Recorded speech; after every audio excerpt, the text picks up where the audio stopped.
नमस्ते दोस्तों, कैसे हो आप सब। उम्मीद करती हूँ बहुत ही अच्छे होंगे। ये बताने के लिए कमेंट बॉक्स में जय हरि विष्णु लिखना बिल्कुल ना भूलिएगा।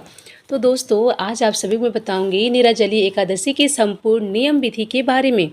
सरल विधि से हमें कैसी करनी है पूजा पाठ, और जो लोग उद्यापन करना चाहते हैं उसको भी पूरी विधि मैं आप सभी को बताऊंगी कैसे उद्यापन करना है। और सुख शनिचरी पड़ जा रहा है तो क्या करना है, क्या व्रत आपको करना है, उठा सकते हैं या नहीं उठा सकते हैं, किस दिन व्रत रखें, और भी बहुत सारे महत्वपूर्ण प्रश्न आप सभी को मैं बताने वाली हूँ इस वीडियो में। छोटे छोटे जो आप सभी के प्रश्न हैं आज हम इस वीडियो में जानेंगे। तो आप सब मेरे साथ बने रहिए मेरी वीडियो में अंत तक। उससे पहले दोस्तों, यदि आप सब हमारे चैनल पे पहली बार आए हो तो प्लीज़ हमारे चैनल को सब्सक्राइब कर लीजिए। नीचे बेल आइकन बटन है उसको प्रेस कर दीजिए ताकि पूजा पाठ से रिलेटेड, व्रत त्यौहार से रिलेटेड सारी वीडियो आप तक सबसे पहले पहुंच सके। निर्जली एकादशी व्रत ज्येष्ठ महीने के शुक्ल पक्ष की ये एकादशी है। इसमें निराजल रहकर व्रत किया जाता है।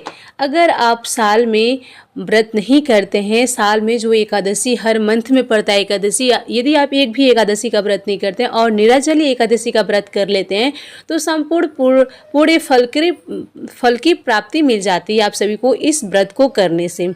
कुछ लोग निर्जली रखते हैं और कुछ लोग फलाहारी भी रखते हैं, जिससे यदि ना हो पाए निर्जली तो वो फलाहारी भी व्रत रख लीजिएगा।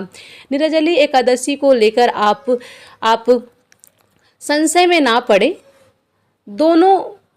दोनों की एकादशी है, दोनों दिन की एकादशी है। आप जिस दिन व्रत रखेंगे आपके लिए दोनों दिनों के लिए सही है। लेकिन पहला एकादशी का व्रत रखना है वो एक है 7 तारीख को, लेकिन जो 7 को है वो भोर में ही समाप्त हो जा रहा है, और जो 6 को है वो पूरे दिन की एकादशी है। जो 7 तारीख को एकादशी पड़ रही है तो वो पूरे दिन की एकादशी नहीं है, द्वादशी आ जा रही है बीच में। तो मैं बता दूं कि 6 जून को ही एकादशी आपको रखना है। कुछ लोग 7 को भी रख रहे हैं, लेकिन मैं आपको बता दूं कि जो भी 7 को रख रहे हैं उनको एकादशी नहीं मिलेगा, वो भोर में ही समाप्त हो जाएगा, वो द्वादशी आ जाएगा। जो गृहस्थ लोग हैं उनके लिए 6 जून को व्रत रखना है शुक्रवार को, और जो वैष्णव जन लोग के लिए है वो 7 जून को व्रत रखेंगे। शनिवार पड़ रहा है उस दिन। कुछ लोग 7 जून को करने के लिए कह रहे हैं, तो उस दिन पूरे दिन द्वादशी ही मिलेगा। और मैं बता दूं कि पहला व्रत ही रखना है 6 जून को। 6 जून को आगे आपकी मर्जी, आप अपने इच्छा जैसे आप करना चाहते हैं वैसे कर सकते हैं, लेकिन 6 जून को ही व्रत आप सब करेंगे तो ज़्यादा सही रहेगा। और जो भी पहली बार व्रत उठाना चाहते हैं वो बेझिझक इस व्रत को उठा सकते हैं। और इसके बाद से मैं आपको बता दूं कि जो भी लोग उद्यापन करना चाहते हैं वो उद्यापन भी कर सकते हैं। और उद्यापन में ऐसा कुछ नहीं है कि मैं अभी डिटेल में इसके बारे में पूरा बताऊँगी। उससे पहले मैं बता दूँ कि आपको दान अन्न का नहीं करना होता है। जो भी कोई दान करना चाहता है वो अन्न का दान नहीं करेंगे। फल ही हो, कपड़ा हो, छाता, पंखा, जो भी आप चढ़ा रहे हैं वो सारी चीज़ें आप चढ़ाएंगे, उसके बाद से दान कर सकते हैं। सबसे पहले हम बात करेंगे कि पूजा विधि। तो सबसे पहले हम बता दें कि पूजा विधि आप सभी को सवेरे जल्दी से उठ जाना है, स्नान आदि से निर्वित हो जाना है, और अपने पूरे घर में गंगा जल का छिड़काव कर देना है। यदि गंगा जल नहीं है तो हल्दी मिश्रित जल से आप छिड़काव कर सकते हैं। किसी भी पात्र से आप छिड़काव कर दीजिए अपने घर में। और आपको जो भी भगवान, या तो आप एक चौकी लगा लीजिए अलग से, आप चौकी भी लगा सकते हैं, या तो आप अपने मंदिर में साधारण विधि से भी आप पूजा पाठ कर सकते हैं। या तो आप चौकी लगा लीजिए, उसमें पीले रंग का एक वस्त्र बिछा लीजिए और भगवान विष्णु को जनेऊ अर्पित कर दीजिए। यदि जनेऊ नहीं है तो आप कलावा भी उनको पहना सकते हैं। और मिट्टी का कलश भी आप रख सकते हैं, या तो पीतल का जो ये होता है जिससे आप सूर्य देव को जल देते हैं उसमें भी आप कलश भर के रख सकते हैं। यदि आप मिट्टी का रख लें तो और अच्छी बात है। और आप कलावा बांध देंगे, मिट्टी का जो भी पात्र उसमें कलावा बांध देंगे, उसके ऊपर से चावल रखेंगे। और कोई फल फ्रूट भी, पीले रंग का फल आप रख सकते हैं, या तो आप आम का पल्लो रख करके आप उस पर चावल रख करके दीपक भी प्रज्वलित कर सकते हैं। तो इस तरह से दोनों तरीके से आप कलश रख सकते हैं।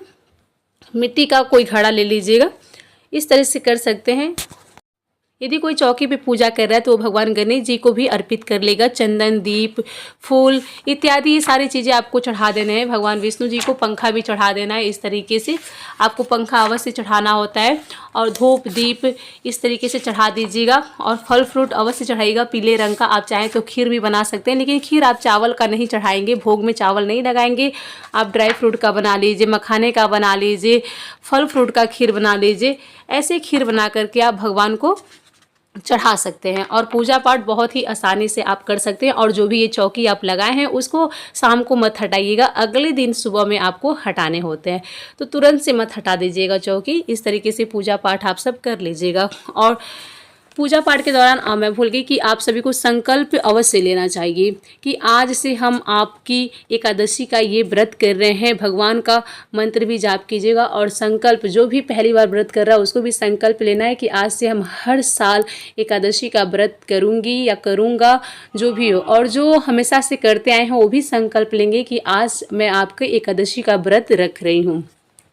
और भगवान का मंत्र का जाप अवश्य कीजिएगा, कथा अवश्य पढ़ लीजिएगा। और जो भी लोग कलश रखे हैं, टोटल आपकी इच्छा है, कलश रखकर भी पूजा कर सकते हैं और बिना कलश रखे भी साधारण विधि से भी आप पूजा पाठ कर सकते हैं। और जो चौकी है अगले दिन आपको उठाना है। कुछ कुछ जो दान, जो भी आप सारे सामान आप चढ़ाए हुए हैं, बहुत सारे लोग बहुत सारी चीज़ें चढ़ा देते हैं, तो वो सारे जो भी आप चीज़ चढ़ाएंगे वो अगले दिन आपको दान करने होते हैं। और ओम नमः भगवते वासुदेवाय नमः का जाप करते हुए सभी सामग्री को आपको छू लेने हैं। जो भी दान दक्षिणा करना है, जो भी भगवान को चढ़ाए हैं, मंत्र के साथ छू लीजिएगा और अगले दिन दान कर दीजिएगा। और जो जल भरकर अवश्य दान करनी चाहिए, तो जल भरकर आप दान कर सकते हैं, या तो आप शरबत भी दान कर सकते हैं। यदि कोई जल ना लेने वाला हो, मीठा जल, उसमें चीनी डाल दीजिएगा, मीठा जल हो जाएगा। यदि कोई नहीं ले रहा हो तो उसको आप गन्ने का जूस भी पिला सकते हैं। और आपको मैं बता दूं कि एकादशी वाले दिन निंदा नहीं करनी होती, आपको सोना नहीं है उस दिन। और उद्यापन के बारे में मैं आपको बता दूं कि उद्यापन यदि आप कर रहे हैं तो ऐसा नहीं है कि आप उसके बाद से व्रत नहीं कर सकते हैं। आप उद्यापन के बाद भी व्रत कर सकते हैं। उद्यापन करने से आपका ये सारे जो भी जमा पूंजी होती है, जितने भी आप व्रत करते आए हैं, वो सब आपके नाम से जमा हो जाता है। तो ऐसा नहीं है कि आप उद्यापन कर दें तो पूजा नहीं कर सकते हैं। जी नहीं दोस्तों, उद्यापन करने के बाद भी आप पूजा पाठ कर सकते हैं। वो सारे जो उद्यापन आप कर देंगे वो आपके नाम से व्रत जो भी रहेगा वो सब जमा हो जाता है और फिर से आपका शुरू हो जाता है। और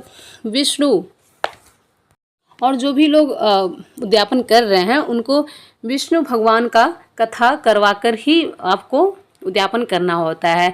श्री सत्यनारायण भगवान का कथा अवश्य करेगा। और जब भी कथा कराइएगा तो दान दक्षिणा अवश्य कीजिएगा। दान में बर्तन कर सकते हैं, पीतल का बर्तन कर सकते हैं, साड़ी, कपड़ा, चौकी, खटिया, बेड, सोफा, जो भी आपका टोटल आपकी इच्छा है। फल फ्रूट, अनाज ना कीजिएगा। अनाज आप अगले दिन दे सकते हैं, लेकिन उस दिन अनाज ना दीजिएगा। देखिए, यदि आपसे हो सके तो पायल, बिछुआ भी आप व्रत में दे सकते हैं। और ब्रह्म भोज अवश्य करवाइएगा, ब्राह्मणों को भोजन अवश्य कराइएगा जिस दिन आप व्रत रखिएगा। तो आप अगले दिन भोजन करवा दीजिएगा। उस दिन तो आपको दान नहीं करने होते हैं अन्न का, तो अगले दिन आप ब्राह्मणों को भोजन करवा सकती हैं। इस तरीके से आप भोजन उनको करवा सकती हैं जिस दिन आपको पारण करने होते हैं, तो इस दिन आपको करने होता है। और देखिए, अगला प्रश्न ये है कि सुख शनिचरी पड़ जा रहा है। सुख शनिचरी पड़ जा रहा है तो व्रत क्या कर सकते हैं? तो जो लोग शनिवार को पारण करते हैं वो चुप कर करते हैं। हमारे बच्चे पति हमें ना देख पाएँ, इस तरीके से पूजा करते हैं। सुख शनिचरी का यही नियम होता है। यदि ना माने कि शनिवार पड़ने के कारण व्रत नहीं कर पा रही हैं तो कोई दिक्कत नहीं है, आप 7 तारीख को कर लीजिए, लेकिन उसमें एकादशी नहीं मिलेगा, द्वादशी ही पड़ेगा। तो आप कोशिश कीजिए कि 6 को कीजिए और चुपके से पारण कर लीजिए। तो इस तरीके से व्रत इत्यादि करने, इस तरीके से पूजा नियम विधि बता दी हूँ। आप सभी को बाल नहीं धोने होते, तुलसी जी के पत्ते नहीं तोड़ने होते हैं। ये सारी छोटी छोटी जो चीज़ें हैं उसको विशेष ध्यान रखिएगा और कोशिश कीजिएगा कि पीले रंग का वस्त्र पहन लीजिए।